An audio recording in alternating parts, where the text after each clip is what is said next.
Bonjour, je m'appelle Nzaba Makongu. Vous me posez la question de savoir quels sont les vrais adorateurs.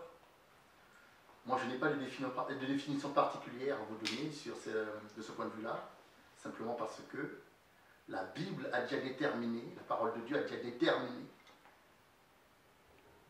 qui sont les vrais adorateurs, lesquels, comment on doit adorer le Seigneur. Je n'ai rien à ajouter. Qu'est-ce que la Bible nous demande? Qu'est-ce que la parole de Dieu nous demande?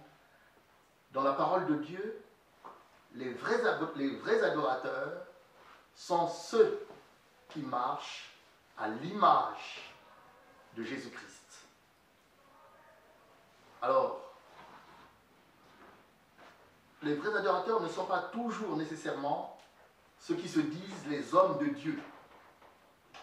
Parce que hommes de Dieu, tous nous sommes des hommes de Dieu. Mais lorsqu'on a reçu mission d'évangéliser, parce qu'on est pasteur, parce qu'on est prêtre, parce qu'on est serviteur de Dieu, on s'arroge des pouvoirs qu'on n'a pas et on tombe dans le ridicule simplement parce que on veut outrepasser les limites faites par la parole de Dieu. Nous vivons en ce moment une situation à l'Église qui n'est pas agréable. Pendant longtemps, j'allais dire depuis décembre 2010, nous avons commencé à fréquenter une église, malheureusement. Nous avons trouvé des frères et des sœurs qui étaient omnibulés, attirés par un homme, le pasteur principal de l'église.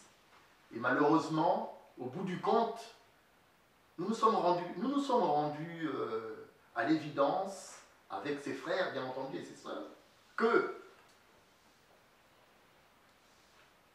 la vérité n'était pas du côté de cette église.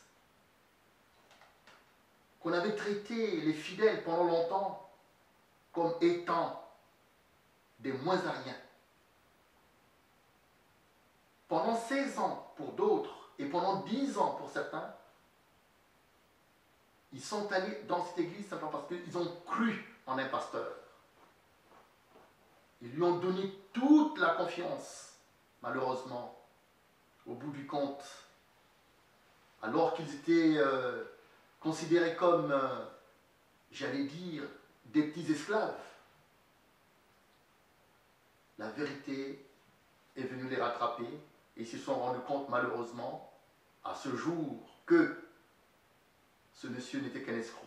Et ce n'est qu'un exemple parmi tant d'autres, puisque en 2008 et 2009, j'ai fréquenté également l'église d'un bishop qui avait fini par nous présenter un monsieur qui venait de Côte d'Ivoire comme étant un grand homme d'affaires, qui avait obtenu, le monsieur avait obtenu, à l'effet de la prière du bishop, un grand marché dans le pétrole aux États-Unis. Tout cela aujourd'hui, avec l'exemple que je vis maintenant, je me rends compte que c'était un bluff. C'était un bluff. Qu'est-ce qui se passe? Il se passe qu'un pasteur peut se permettre d'amener deux voyous dans une église, de les présenter comme étant des grands hommes d'affaires ayant décroché le plus grand marché, j'allais dire, du monde, puisque c'est un marché de 64 milliards d'euros. Pas de dollars, et surtout pas de francs CFA, mais 64 milliards d'euros qui correspondent en francs CFA à 41 920 milliards de francs CFA. C'est un pactole inimaginable. Donc, déjà là, il y a le mensonge. Mais pourquoi ce mensonge? C'est simplement parce que il faut attirer les fidèles, les inciter à donner, de l'argent, donc inciter à appauvrir les fidèles. Donc je dis que quand on adore Dieu en vérité, on est sincère, on est intègre, enfin on marche selon la volonté du Seigneur Jésus-Christ.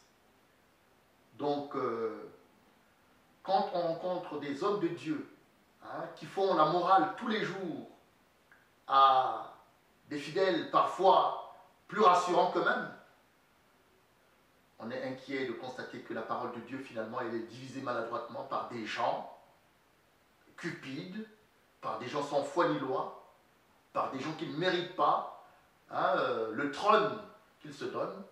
Et à mon avis, il y a des églises qui simplement devraient fermer parce que le pasteur principal ou bien les pasteurs sont de très mauvaise moralité. Je vous remercie